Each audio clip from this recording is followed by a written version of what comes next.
অফিসে ডিউটি শেষে বৃষ্টির মাঝে হেঁটে হেঁটে আসছিলাম। হঠাৎ কিছু খেতে ইচ্ছে করছে, চা অ্যান্ড সিঙ্গারা খাবো।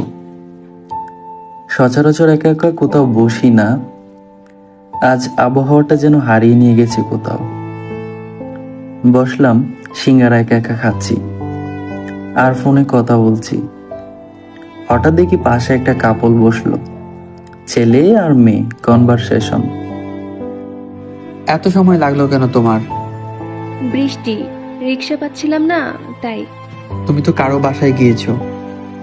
হ্যাঁ, আমার এক আপুর বাসায়। মিথ্যা বললা কেন তাহলে? ছেলে সেই রাগ, খাবে না, বকা দিচ্ছে মেয়েটাকে। ওদিকে মেয়ে ছেলেটাকে মানাতে আকুতি মিনতি করেই যাচ্ছে।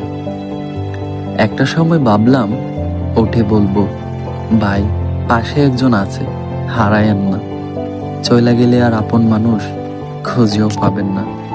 ঠিক তখনই ছেলেটা হাসি দিয়ে বলতেছে, ঠিক আছে, তাড়াতাড়ি খেয়ে চলো, আমরা বৃষ্টিতে হাঁটি। অনেকদিন পর একটু সময় হলো, কি দরকার ঝগড়া করে? তুমি ঠিক হবে না, এভাবেই থেকো তুমি। এটাই বলে দেখলাম দুজনই হাত ধরে ভিজতে ভিজতে আমার সাথেই আসলো অনেকটা পথ।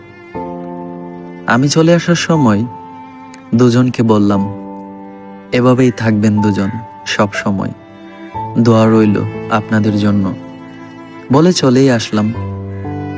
দুজনই চায়ের জন্য নিমন্ত্রণ করলো, কিন্তু ততক্ষণে আমি কোথাও যেন হারিয়ে গিয়েছিলাম, নিজেও জানি না। বাসায় এসে শুধু চোখে কিছু জিনিস ভাসছে, আর কি যেন মাথায় ঘুরপাক খাচ্ছে। আপনাদের ভালোবাসার মানুষটার প্রতি রাগ, অভিমান যেটাই থাকুক, ছেড়ে দিবেন না। ফ্যামিলির দোহাই অজুহাত দিয়ে ছেড়ে দিয়েন না।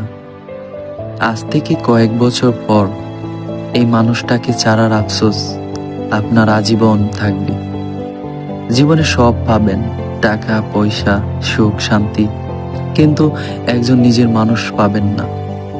ভালোবাসুন ভালোবাসার মতন, পূর্ণতা পাক সকল ভালোবাসা।